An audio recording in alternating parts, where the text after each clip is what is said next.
प्यारे बच्चों, alpha tutorial में आपका स्वागत है। मैं शिवम शर्मा लेके आ गया हूं इलेक्ट्रोस्टैटिक्स एच.सी. वर्मा सॉल्यूशन के अगला वीडियो। पिछले क्लास में हमने 11 तक का क्वेश्चन सॉल्व किया था। आज हम देखेंगे 12 ऑनवर्ड्स। 12 नंबर सवाल, two insulating small spheres are rubbed against each other and placed 1 centimeter apart. If they attract each other with a force of 0.1 Newton, how many electrons were transferred from one sphere to the another during rubbing? देखिए, बहुत simple सा सवाल है। कहता है दो sphere को रब किया जाता है और उसके बाद उसे 1 सेंटीमीटर के डिस्टेंस पे रख दिया जाता है। देखिए,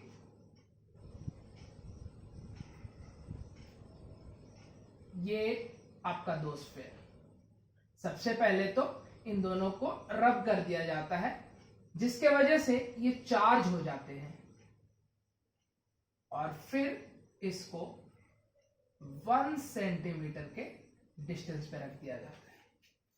रखने के बाद कहता है कि if they attract each other with a force of 0.1 Newton, अगर दोनों को रब किया गया तो एक पॉजिटिवली चार्ज होगा और दूसरा निगेटिवली चार्ज होगा। उसके बाद जो फोर्स लगता है वो 0.1 न्यूटन लगता है। 0.1 न्यूटन इनके बीच का फोर्स है। तो हमें कहता है कि how many electrons were transfer. हाँ, यहां से कुछ इलेक्ट्रॉन, अगर ये निगेटिवली चार्ज हुआ तो इसके कुछ इलेक्ट्रॉन्स यहां चले गए होंगे। कहता है कि कितने इलेक्ट्रॉन्स ट्रांसफर हुए। तो देखिए, सबसे पहले हम चार्ज निकाल देते हैं कि दोनों पे चार्ज कितना है। तो F is equal to 1/4 pi epsilon naught Q, दोनों के बीच चार्ज सेम होगा, Q स्क्वायर में लिख देता हूं, अपॉन R स्क्वायर। R हमारा गिवन है 1 सेंटीमीटर, जिसे हम 10⁻⁻² मीटर लिख सकते हैं। तो 9 into 10⁻⁹ into Q is unknown, R square मतलब 10⁻² का स्क्वेयर, और जो फोर्स लगा वो 0.1 न्यूटन ऑलरेडी गिवन है। तो Q square is equal to 0.1 into 10⁻⁻4 upon 9 into 10⁻⁹। Q square is equal to 1 upon 9 into 10⁻⁻4, और ये हमने अगर 1 लिखा तो ये 10⁻⁻5 और ये 10⁻⁻, ऊपर आके -9। तो Q स्क्वेयर 10⁻⁻14 अपॉन 9। Q क्या होगा? 1/3 इंटू 10⁻⁻7 कूलम का चार्ज है। हम इसे अगर कैलकुलेट करें, कहाँ गया कैलकुलेटर?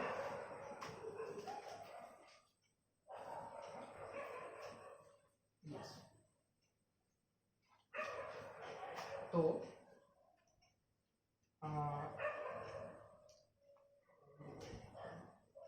देखिए, सिंपल सा 0.33 इंटू 10⁻⁻7 कूलम। ये चार्ज आपका इस पे आया, दोनों पे, इस पे प्लस 0.33 इंटू 10⁻⁻7 और इस पे -0.33 इंटू 10⁻⁻7। अब कहता है नंबर ऑफ इलेक्ट्रॉन्स, कितने नंबर ऑफ इलेक्ट्रॉन्स ट्रांसफर किए गए।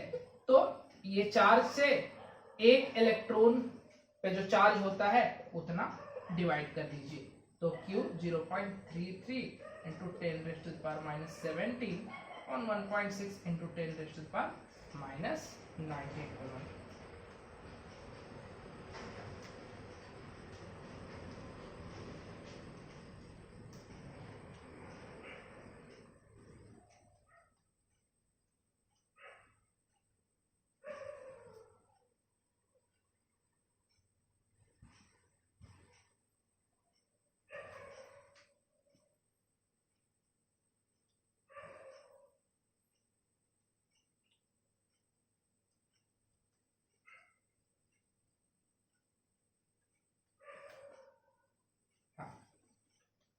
जो आंसर है वो आएगा 2 × 10⁻11 इलेक्ट्रॉन्स। आसान सवाल था और आशा करता हूं आपको समझ आया होगा। तो वीडियो को पॉज कीजिए और नोट डाउन कीजिए।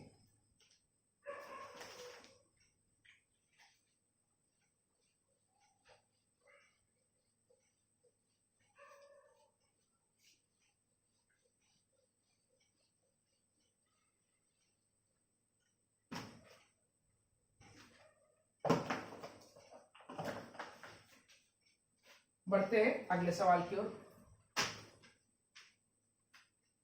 क्या कहता है अगला सवाल? NaCl molecule is bound due to the electric force between the sodium and the chlorine ions. When one electron of sodium is transferred to chlorine, taking the separation between ion to be 2.75 × 10⁻⁸ centimeter, find the force of attraction between them. देखिए ये भी आसानी सवाल है। कहता है sodium atom से chlorine atom में एक इलेक्ट्रॉन को ट्रांसफर कर दिया जाता है। केमिस्ट्री में आप केमिकल बॉन्डिंग में बहुत अच्छे से ये चीज पढ़ा होगा आपने। सोडियम अपने एक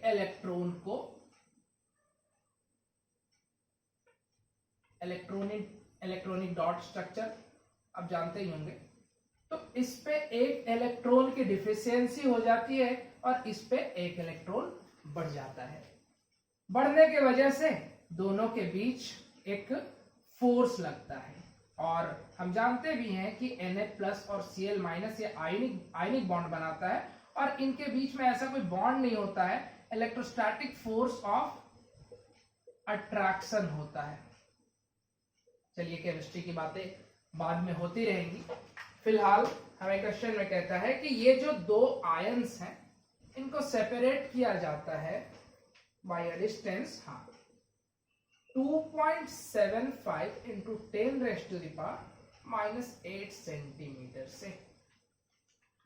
कहता है कि what is the force of attraction between them. Sodium ion और क्लोराइड आयन के बीच में क्या अट्रैक्टिव फोर्स लगेगा। तो हम जानते हैं दोनों पे जो चार्ज होगा वो कितना आएगा 1.6 × 10⁻⁻19 कूलम, क्योंकि एक ही इलेक्ट्रॉन ट्रांसफर हुआ है।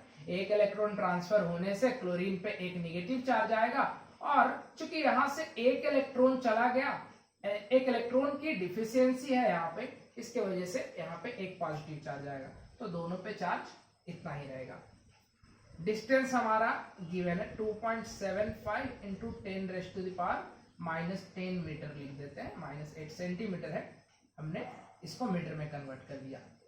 फोर्स 1/4πε0 Q² r², 9 × 10⁻⁹ into 1.6 × 10⁻⁻19 का स्क्वायर अपॉन 2.75 × 10⁻⁻10 का होल स्क्वायर। देखिए इस तरह का मैंने आपको पहले भी बताया। Question number 5, question number 8, question number 11 और अब क्वेश्चन नंबर 13 सेम तरह का सिचुएशन आया और आगे भी बहुत सारे बुक्स में इस तरह के क्वेश्चंस आएंगे कि आपको इलेक्ट्रॉन बीच का रिपल्सिव फोर्स, प्रोटॉन और प्रोटॉन के बीच का रिपल्सिव फोर्स, इलेक्ट्रॉन और प्रोटॉन के बीच का अट्रैक्टिव फोर्स, उन सारे कंडीशंस में आपका जो कैलकुलेशन होगा 9 × 10⁻⁹, 1.6 × 10⁻⁻19 का होल स्क्वायर, क्योंकि इलेक्ट्रॉन पे जो चार्ज होगा इतना होगा, इलेक्ट्रॉन प्रोटॉन पे यही चार्ज एग्जिस्ट करेगा। तो हम Q² लिखेंगे और डिस्टेंस तो बात की बात है, जो भी डिस्टेंस गिवन है। तो देखिए इसका जो कैलकुलेशन होगा 9 × 10⁻⁹ और 1.6 का स्क्वायर 2.56 × 10⁻⁻38। इसको इससे जब आप मल्टीप्लाई करेंगे 23.04 × 10⁻⁻29। तो देखिए ये हर बार अगर आप कैलकुलेशन करते हैं तो it is the wastage of time. तो हम टाइम को वेस्ट ना करते हुए इस चीज को डायरेक्ट लिख देते हैं 23.04 इंटू 10⁻⁻⁻⁹ और नीचे का जो है 2.75 इंटू 10⁻⁻⁻10 का होल स्क्वायर। ठीक है, जैसे ही ये चीज आप देखते हैं, ये चीज जहां भी आप देखो, ये जो ग्रीन कलर से मैंने सर्कल किया है, ये चीज जहां भी दिख जाए डायरेक्ट इसके इक्वल ये लिख दीजिए। आपको क्वेश्चन सॉल्व करते करते इस चीज का आइडिया हो ही गया होगा। देखिए, और जब हम इस वैल्यू को कैलकुलेट करेंगे तो जो फोर्स है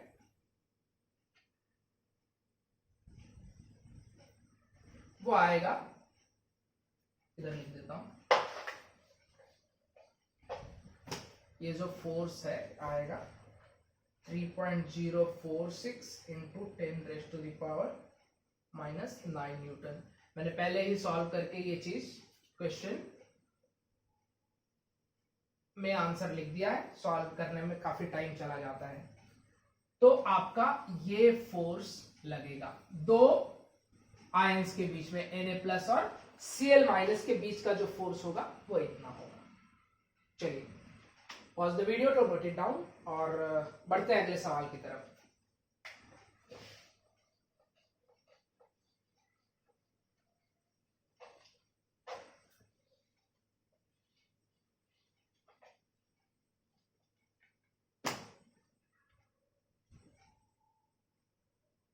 हाँ, 40 नंबर सवाल।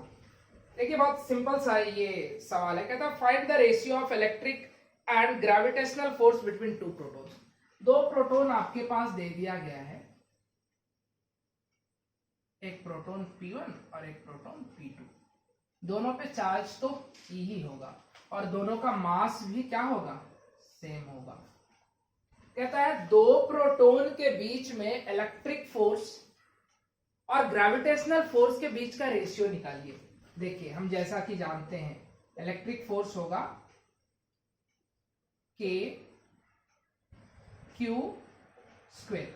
Q के जगह पे हम E लिख सकते हैं, E का वैल्यू तो नोन है, और अपॉन R स्क्वायर, जो भी डिस्टेंस होगा, सेम डिस्टेंस पे इलेक्ट्रिक और ग्रेविटेशनल फोर्स का वैल्यू पूछता है। Fe Fg G mass of proton का square upon R square, distance will remain same. Fe अपॉन Fg क्या होगा, K E square upon R square upon G MP square upon R square. देखिए, R square divide हो जाएगा, हमारा जो expression होगा Fe is equal to Fg और K 9 इंटू 10⁻⁹ इंटू E का स्क्वायर 1.6, और मैंने आपको पहले ही पिछले सवाल में ये चीज डिस्कस किया, इसे डायरेक्ट आप 23.04 इंटू 10⁻⁻29 लिख दीजिए। हाँ, ये आपको सॉल्व करना पड़ेगा। तो 6.67 into 10⁻⁻11 into 1.67 into 10⁻⁻27। Mass of proton हम जानते हैं 1.6 इंटू 10⁻⁻27 kg होता है, तो हमने इसका स्क्वायर कर दिया। और जब हम इसका कैलकुलेशन करेंगे तो Fe अपॉन Fg का जो वैल्यू है वो 1.238 इंटू 10⁻36 आएगा। कोई यूनिट नहीं होगा क्योंकि दो फोर्स का रेशियो है, ये यूनिटलेस क्वांटिटी होगा। Pause the video to note it down.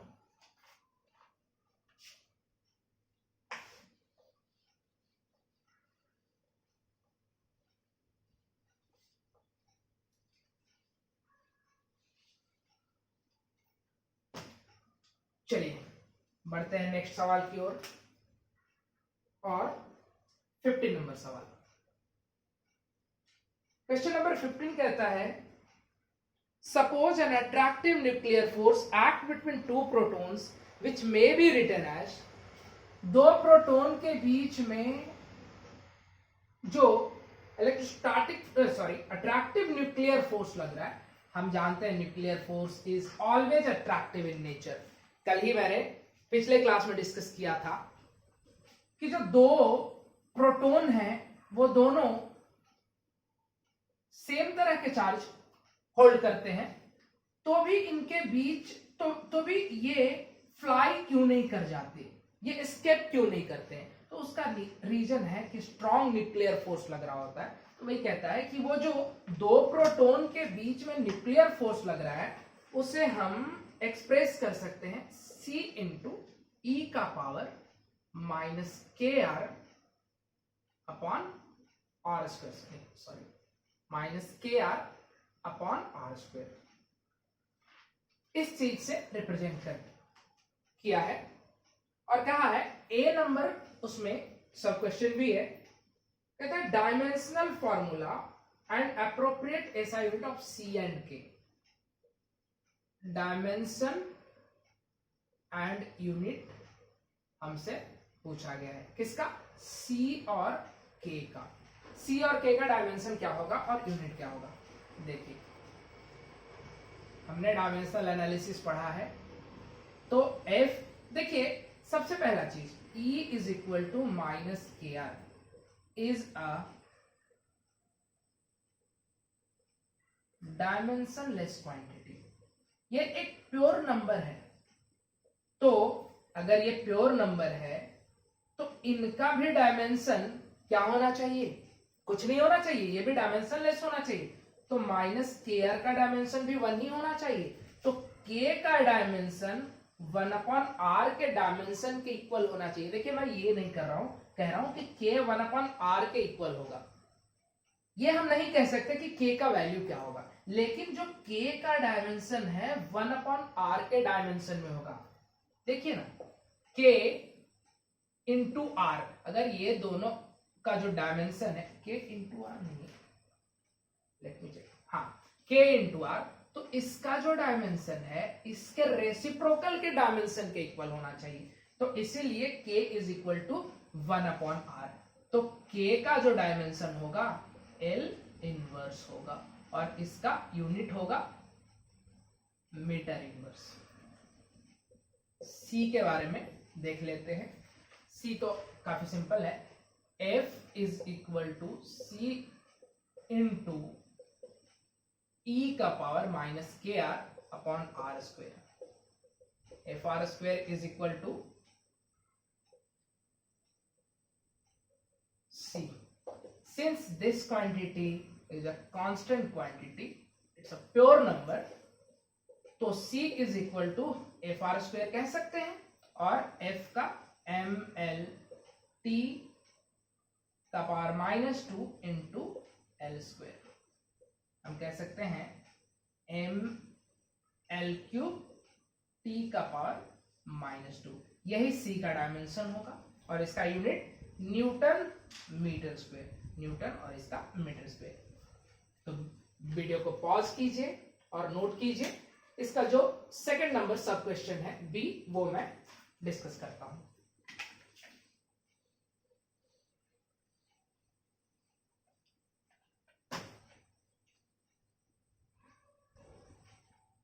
कहता है suppose the value of K is 1 Fermi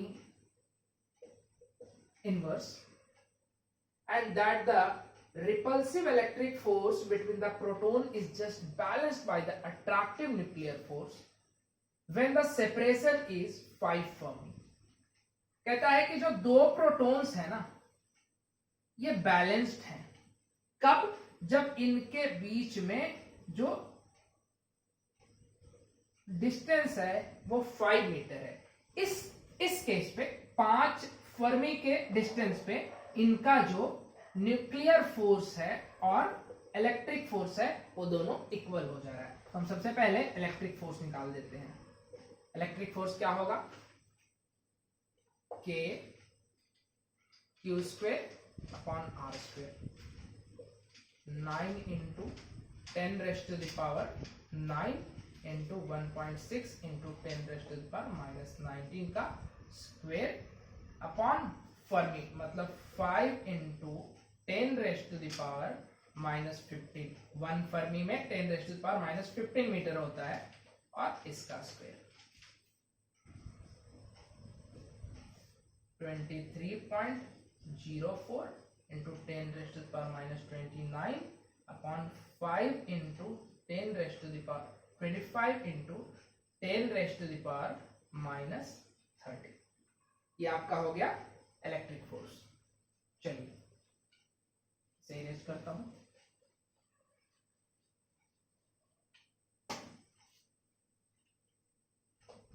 ये आपका इलेक्ट्रिक फोर्स हो गया।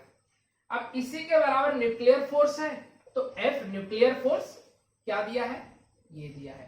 तो ये जो फोर्स हमने कैलकुलेट किया, ये फोर्स न्यूक्लियर फोर्स के बराबर होगा, क्योंकि 5 फर्मी के डिस्टेंस पे ये दोनों इलेक्ट्रिक और न्यूक्लियर, इलेक्ट्रोस्टैटिक और न्यूक्लियर फोर्स क्या हो रहे हैं, इक्वल हो जा रहे हैं। तो F is equal to C into e का पावर K, तो हमारा दिया है कितना, 1 फर्मी इनवर्स। तो 1 फर्मी इनवर्स मतलब 1 upon 10 raised to the power minus 15 को क्या लिखते हैं, 1 into 10 raised to the power 15, और R कितना है, 5 into 10 raised to the power minus 15 upon R square, 5 into R square नहीं upon yes R square.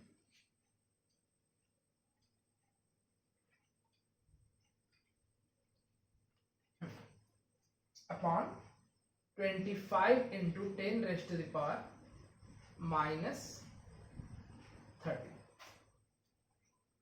C का वैल्यू F तो हमारा आ गया, F कितना है,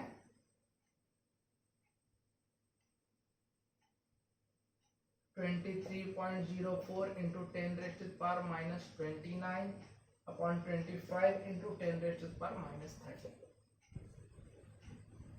ये तो 10 raised to the power minus 15, मैं थोड़ा सा 23.04 into 10 raised to the power minus 29, ये इसको डिवाइड कर दीजिए, is equal to C into e का पावर माइनस 5। ये 10 raised to the power minus 15 और 10 रेस्ट टू द पावर 15 1 हो जाएंगे, और ये ऐसा हो जाएगा। C is equal to 23.04 into 10 raised to the power minus 29 e raised to the power minus 5। इसे कैलकुलेट करेंगे, आपका जो वैल्यू है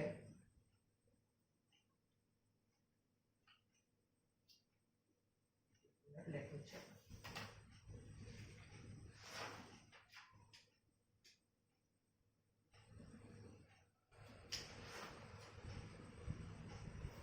(3.4189 into 10 raised to the power 26 आ जाएगा। इसका यूनिट क्या होगा, अभी अभी हमने निकाला था, newton metre square. Pause the video to note it down.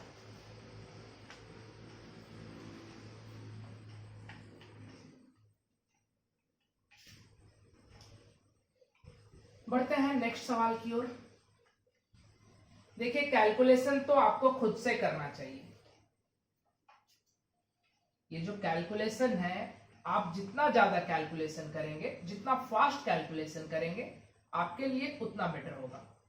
तो सबसे पहला चीज है कि बहुत सारे बच्चे क्या कर रहे होंगे कि मेरे कैलकुलेशन को भी कॉपी पेस्ट कर रहे हैं, तो डोंट डू दैट। वो जो चीज है ना, आपको अपाहिज बना देगा। आप प्लीज ये काम मत कीजिए। जैसे ही देख रहे हैं कि आपको समझ आ गया कॉन्सेप्ट क्वेश्चन का, उसके बाद वीडियो को पॉज कीजिए, आप सॉल्व कीजिए और फिर आंसर मैच कीजिए।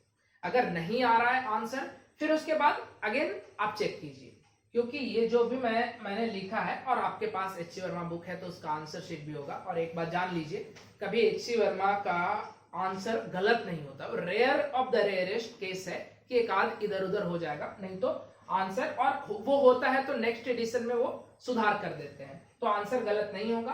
आप एक बार खुद से कीजिए, ये आप कॉपी पेस्ट मत कीजिए। मैं लिख तो दे रहा हूं, बट कॉपी पेस्ट मत कीजिए आप इसको। चलिए बढ़ते हैं अगले सवाल की तरफ। 16 नंबर। देखिए ये थोड़ा सा इंटरेस्टिंग क्वेश्चन है। 3 equal charges 2 microcoulomb each are held fixed at the 3 corners of an equilateral triangle of side 5 cm. Find the coulomb force experienced by one of the charge due to the rest 2. आसान सवाल है ये, एक vector का सवाल है, ऐसा समझ लो ए बी सी।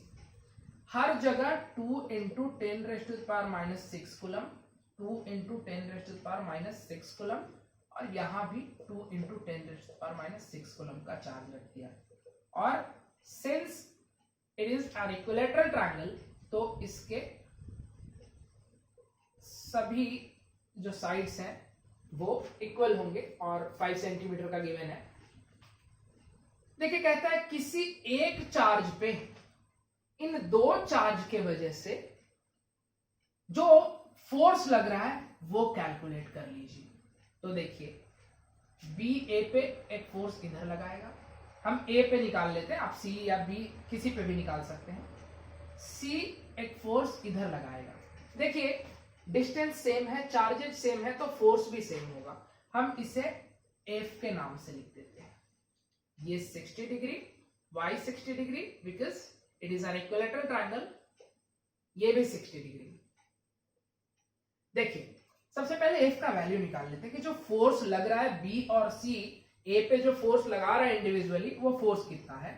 तो K Q square upon R square, 9 into 10⁻⁹ 9 into 10⁻⁹ 9 into 2 into 10⁻⁻6 का स्क्वेयर अपॉन डिस्टेंस कितना है 5 इंटू 5 सेंटीमीटर को हम क्या लिख सकते हैं 5 इंटू 10⁻⁻2 मीटर, तो -2 का स्क्वेयर।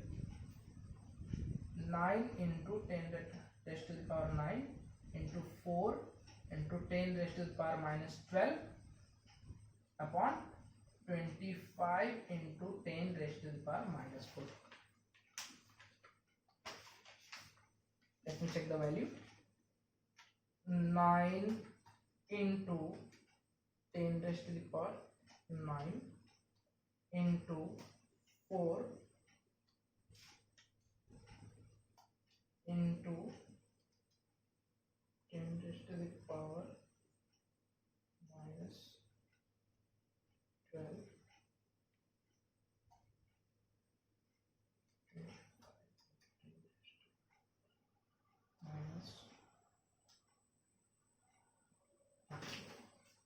आपका जो फोर्स आ रहा है वो है 14.4 न्यूटन। कभी कभी कैमरा का पोजीशन जो है वो चेंज हो जाता है तो नीचे लिखा हुआ दिखता नहीं है, मैं इसको जो फोर्स आया वो लिख देता हूं, कितना 14.4 न्यूटन। देखिए ये जो फोर्स है ये 14.4 न्यूटन बी लगा रहा है ये पे, और सी जो फोर्स लगा रहा है ये भी 14.4 न्यूटन फोर्स लगा रहा है। अब कुछ रखा ही नहीं है इस सवाल में, लगा दीजिए वेक्टर। दो वेक्टर ए और वेक्टर बी, इनके बीच का एंगल थीटा, हम अगर रिजल्टेंट निकालना चाहते हैं तो we have a readymade formula, A square मतलब ए के मैग्नीट्यूड का square B square plus 2ab cos theta. यही फार्मूला लगा दीजिए। Resultant force on A under root F square plus F square 2f into F cos 60 कितना है 14.4 का square, 14.4 का स्क्वायर डायरेक्ट लिख देते हैं 2f square plus 2f square into cos 60 half, मतलब under root 3f square, F बाहर आके ये हो जाएगा f, तो √3 इंटू 14.4 न्यूटन। और आप जब इसे कैलकुलेट करेंगे इंटू √3 तो ये आने वाला है रिजल्टेंट फोर्स ऑन ए कितना है 24.8 941। देखिए ये तो आपका फोर्स का मैग्नीट्यूड आया। डायरेक्शन क्या होगा? वेक्टर में आपने बहुत अच्छे से पढ़ा होगा, अगर दो वेक्टर का मैग्नीट्यूड क्या है, सेम है, तो उसका रिजल्टेंट बीचों बीच होगा। इसमें कोई कैलकुलेशन करने की जरूरत नहीं है, आप डायरेक्टली उसके बीच में, अगर ये 60 डिग्री तो एट 30 डिग्री, ये आपका डायरेक्शन हो गया। So pause the video to note it down.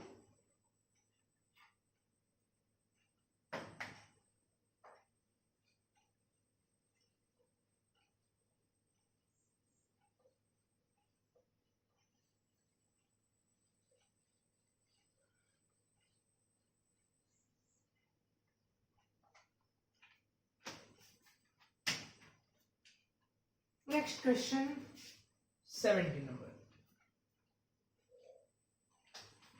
70 number question कहता है, देखिए इसी क्वेश्चन से मिलता जुलता है। 4 इक्वल चार्जेस, अब 4 इक्वल चार्जेस को रख दिया है एक्स स्क्वायर के कॉर्नर पे। 4 equal charges 2 into 10⁻⁻⁶ coulomb each are fixed at the 4 corners of a square of side 5 centimeter. Find the coulomb force experienced by one of the charges due to the rest 3. देखिए इस condition में इसने क्या कहा है कि सभी corner पे एक चार्ज रखा है। चार्ज का मैग्नीट्यूड दिया है 2 into 10⁻⁻⁶ कूलम। कहता है एक कॉर्नर पे हम इसे नाम दे देते हैं ए बी सी डी। तो किसी भी एक कॉर्नर को पकड़ लो, हम सी को पकड़ लेते हैं कि सी पे ए बी और डी के वजह से कितना रिजल्टेंट फोर्स लग रहा है।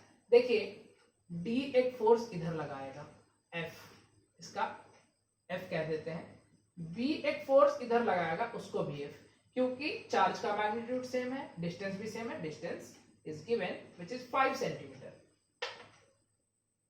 5 into 10⁻⁻2 मीटर। अब देखिए ए भी तो एक फोर्स लगा रहा है सी पे, ए एक फोर्स लगा रहा है सी पे, वो इधर जाएगा, इसे इसका मैग्नीट्यूड सेम होगा, स्क्वायर है, ये 5 ये 5, तो ये 5√2 सेंटीमीटर इंटू 10⁻⁻2 मीटर कह दें।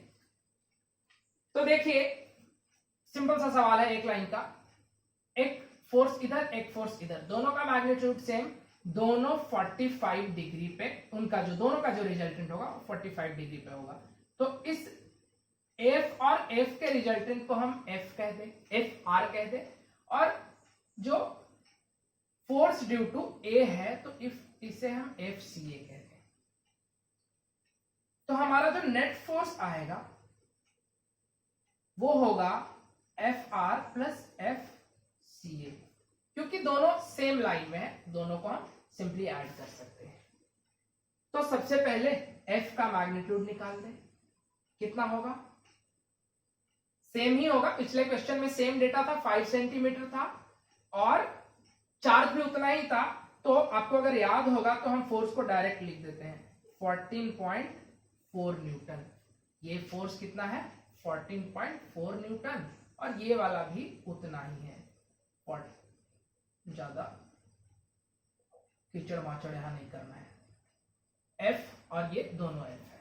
अब इनका रिजल्टेंट निकाल दीजिए। रिजल्टेंट जो है एफ आर अंडर रूट क्या होगा, F square plus 2FF into cos 90, तो कॉस 90 तो ऐसे ही 0 हो जाएगा, तो अंडर रूट 2F स्क्वायर, तो हम इसे अंडर रूट 2F कह दें, और 2 इंटू 14.4 हम इसे 28.8 न्यूटन कह देते हैं।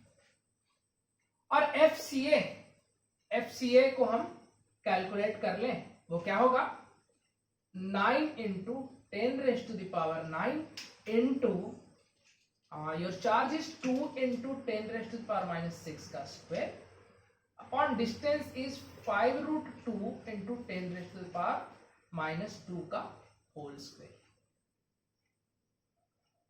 FCA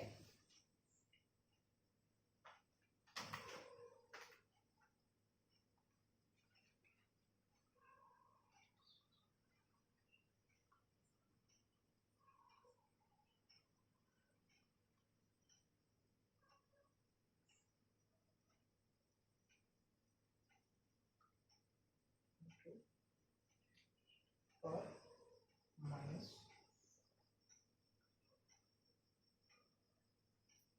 तो ये आपका आ गया 7.2 मीटर। तो जो नेट फोर्स लगने वाला है वो आपका आएगा 28.8 प्लस 7.2 न्यूटन, तो 36 न्यूटन। नहीं, कहीं तो भी गड़बड़ हो गया है।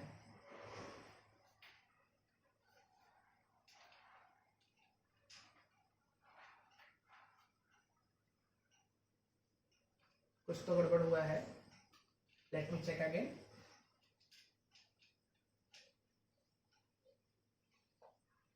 जिन बच्चों को ये पता होगा ना कि सर ने गड़बड़ किया है, तुरंत कमेंट कर देंगे। देखिए, ए फोर्स आपका कितना है,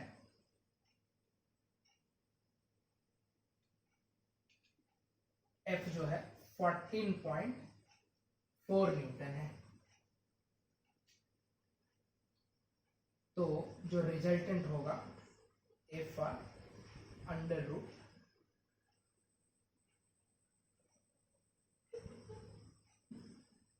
2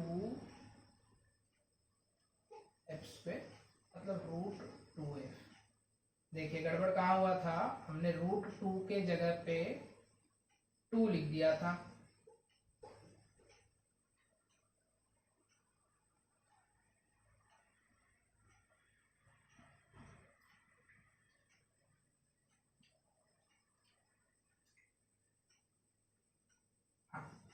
तो ये आ गया 20.36।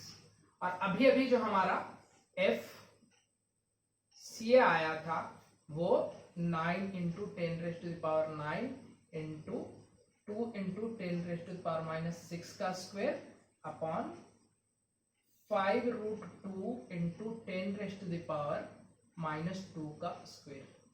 ऊपर आ गया 36 इंटू 10⁻⁹ इंटू 10⁻⁻12। तो हम इसे 10⁻³ डायरेक्टली कह दे, और ये 25 इंटू 2 इंटू 10⁻⁴। तो ये 10⁻⁴ ऊपर जाके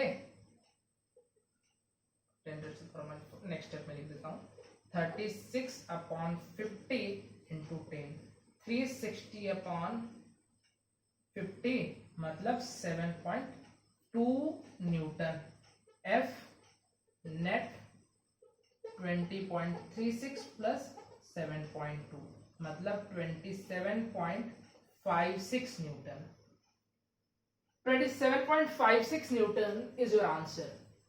वो उसका डायरेक्शन क्या होगा, उसका डायरेक्शन 45 डिग्री पे होगा। किसके साथ 45 डिग्री, जब हम स्क्वायर के साइड को आगे बढ़ाते हैं तो वो एक्सटेंडेड साइड से 45 डिग्री के एंगल पे होगा। At 45 degree with extended side of the square. Pause the video to note it down.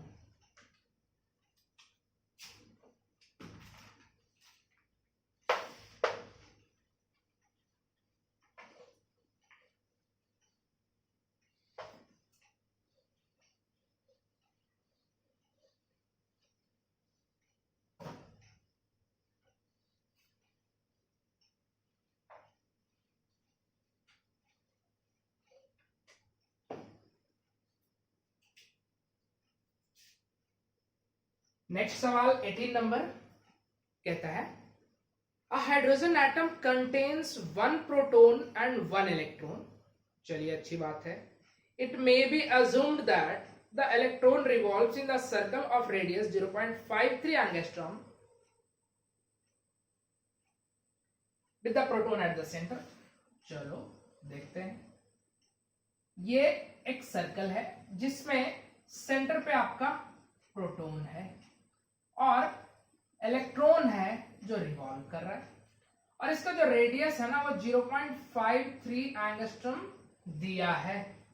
हम जानते हैं इसे जो रेडियस को हम 0.53 इंटू 10⁻⁻10 मीटर के टर्म में अगर लिखेंगे तो इसका जो 10⁻⁻10 से मल्टीप्लाई करना होगा. देखिए सबसे पहली चीज है तो जितने भी प्रीफिक्सेस हैं वो सारे याद कर लीजिए. 11th के एच वर्मा में कॉन्सेप्ट ऑफ फिजिक्स वॉल्यूम 1 में सारे फिजिक्स के जो भी प्रीफिक्सेस यूज होने वाले हैं वो सारा गिवन है, तो बेटर होगा आप याद कर लें. तो देखिए ये रेडियस है और कहता है कि इनके बीच का फोर्स बता दीजिए. With the proton at the center, the hydrogen atom is said to be in the ground state. In this case, the magnitude of electric force between the proton and the electron of the hydrogen atom in the ground state. बहुत simple सा सवाल है. फिर वही case आ गया जो आपका charge है इलेक्ट्रॉन और प्रोटॉन पे, और 1.6 इंटू 10⁻⁻19 कूलम होगा. फोर्स जो है 9 इंटू 10⁻⁹ इंटू 1.6 इंटू 10⁻⁻19 का स्क्वायर अपॉन रेडियस जो है ना वो 0.53 इंटू 10⁻⁻10 है. ये 10 का स्क्वायर. जब आप इसे सॉल्व करेंगे तो आपका जो फोर्स है इलेक्ट्रॉन और प्रोटॉन के बीच में वो फोर्स 8.2 इंटू 10⁻⁻8 न्यूटन आएगा. कहता है कि एक एटम है, हाइड्रोजन एटम है. हाइड्रोजन एटम में एक प्रोटॉन और एक इलेक्ट्रॉन होता है. जो प्रोटॉन है वो सेंटर पे है और इलेक्ट्रॉन है ऑर्बिट पे रिवॉल्व कर रहा, सर्कुलर ऑर्बिट पे. तो बताइए कि इनके बीच में जो इलेक्ट्रोस्टैटिक फोर्स होगा वो क्या होगा. When the separation between proton and electron, or we can say that the radius of this circular path is 0.53 angstrom. तो हमने सॉल्व किया और ये इसका आंसर है. चलिए वीडियो को पॉज कीजिए और नोट डाउन कीजिए.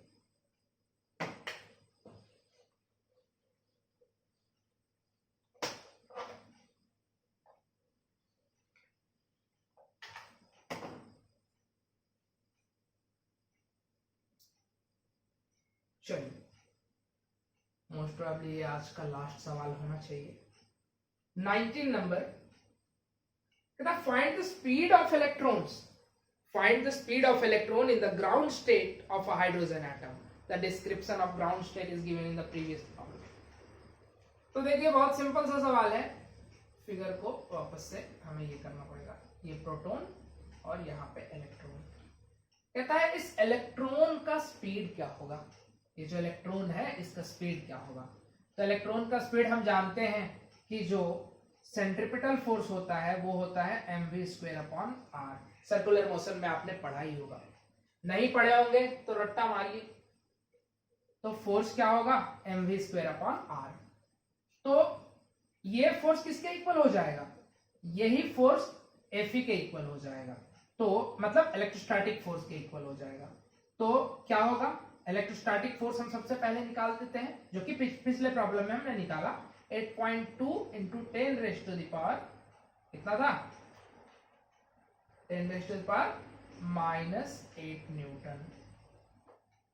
अब देखिए Fe जो है ये हमारा मतलब जो सेंट्रिपिटल फोर्स है mv²/r जो है ना वो 8.2 इंटू 10⁻⁻8 न्यूटन के इक्वल हो गया.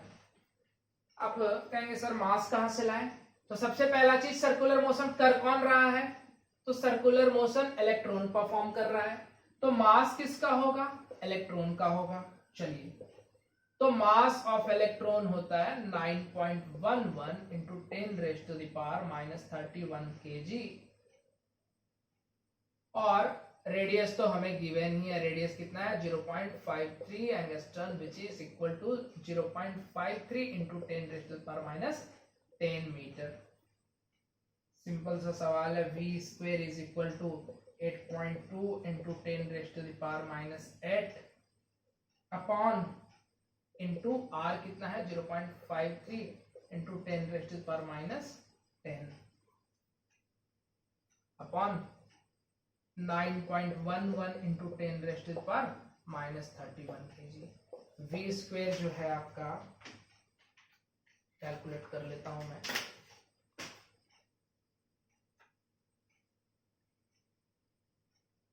ये 10⁻⁻10 है, तो 8.2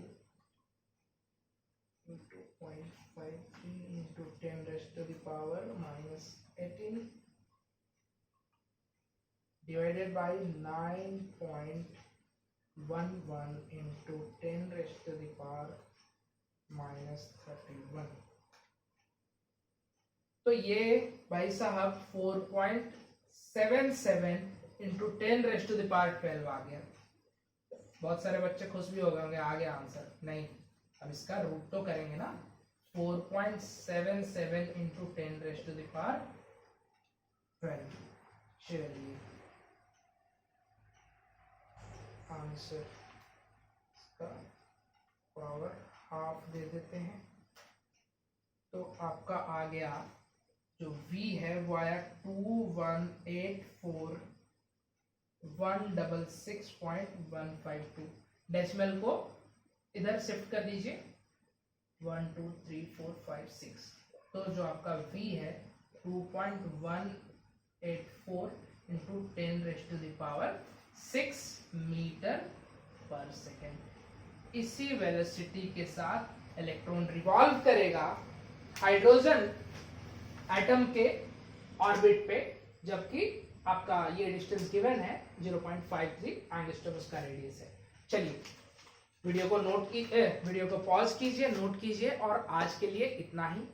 अगले क्लास में 19 ऑनवर्ड्स, 19 नंबर सवाल था आज, 19 ऑनवर्ड्स हम सवाल लेके आएंगे, और वो वीडियो मोस्ट प्रोबेबली कल के दिन मैं अपलोड कर दूंगा। चलो, thank you so much, have a good day and